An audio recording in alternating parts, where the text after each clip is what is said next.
SBP राजकीय महाविद्यालय डूंगरपुर से मैं डॉक्टर सीमा शकुनी, सहायक आचार्य संस्कृत। आज हम कादम्बरी के लेखक बाण भट्ट के स्थिति काल के बारे में पढ़ेंगे, क्योंकि इससे पहले भी हमने प्रश्न पत्र में चर्चा की थी कि लेखक की कृति के बारे में, उनकी स्थिति काल के बारे में, उनकी भाषा शैली के बारे में और उनकी कृतियों के बारे में एक प्रश्न तो आपका अवश्य ही आएगा। तो आज हम पढ़ेंगे कि बाण भट्ट का स्थितिकाल। स्थितिकाल का मतलब आप जानते ही हैं बच्चों कि वो किस समय के कवि थे, उनका निर्धारण करना ही स्थितिकाल कहलाता है।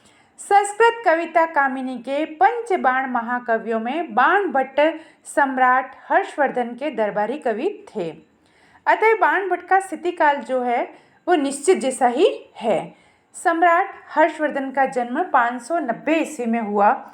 606 से लेकर 640 तक वे समस्त उत्तर भारत के प्रमुख शासक रहे हैं। 629 ईस्वी में आए हुए चीनी यात्री ने उनके शासन का वर्णन विस्तार पूर्वक किया।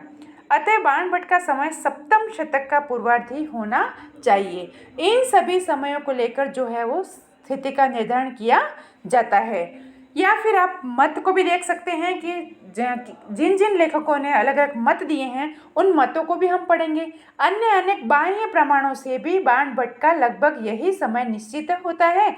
वे प्रमाण इस प्रकार हैं। पहला हम पढ़ेंगे रुयक। 1150 ईस्वी ने अपने अलंकार सर्वस्व में हर्षचरित के उदाहरण दिए हैं। साथ ही हर्षचरित वार्तिक नामक टीका भी लिखी है। दूसरा आपका बताया गया है कि कश्मीर के राजा अनंतराज 1028 से 1063 ईस्वी के समसामयिक महाकवि क्षेमेंद्र ने अपने ग्रंथ कवि कंठाभरण में कादम्बरी के उद्धरण दिए हैं।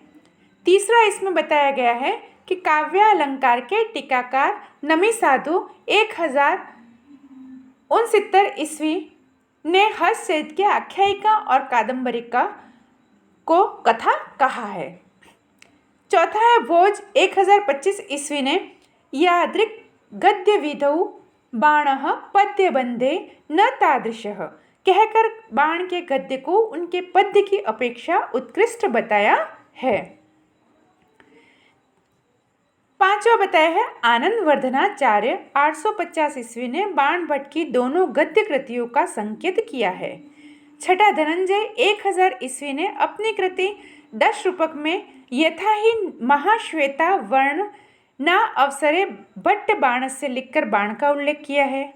और सातवां जो कि अंतिम है 800 ईस्वी में काव्य अलंकार सूत्रवृत्ति में कादम्बरी के कुछ पद्य उद्धृत किए हैं।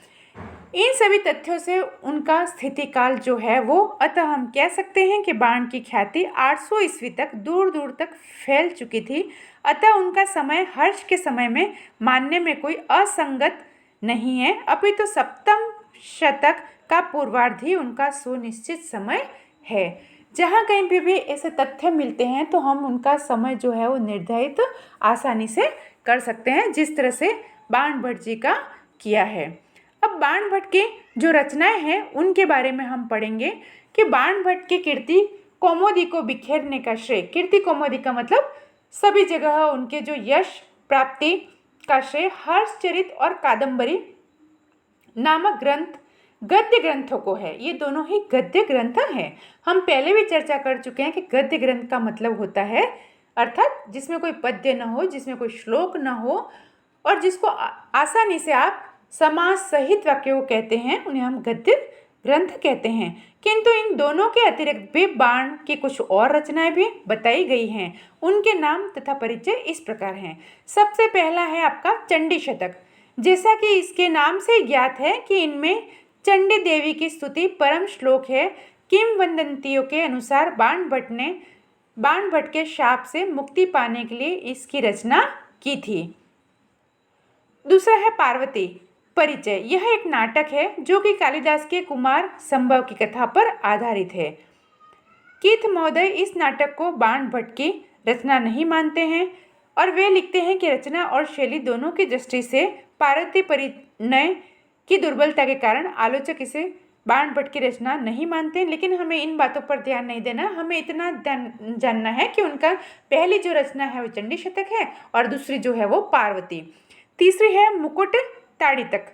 इस नाटक को भी बाणभट्ट की कृति कहा जाता है, लेकिन यह कृति आज प्राप्त नहीं होती है।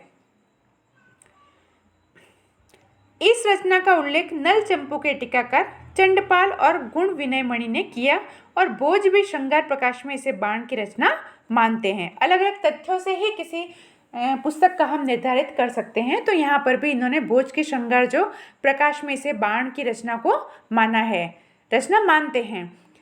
चौथा है आपका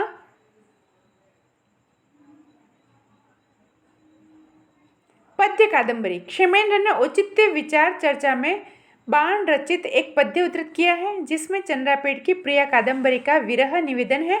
इस श्लोक के आधार पर विद्वानों ने अनुमान लगाया कि संभवतः बाण ने पद्य में भी कादंबरी का कथा का प्रणयन किया। पुष्प प्रमाणों के अभाव में कुछ निर्णयात्मक रूप से कहना औचित्य नहीं रखता है, लेकिन निष्कर्ष रूप में हम ये कह सकते हैं कि बाणभट्ट की प्रसिद्धि के प्रमुख कारण हर्षचरित तथा कादंबरी नामक दो ग्रंथ हैं, जो प्रामाणिक रूप से उन्हीं की रचनाएं हैं। तो इस तरह से उनकी पहली चंडी शतक, दूसरी पार्वती, तीसरी मुकुट ताड़ितक, चौथा पद्य कादंबरी। और गद्य में तो आप जानते हैं कि दो बहुत ही प्रसिद्ध हैं, हर्षचरित और कादंबरी। नेक्स्ट हम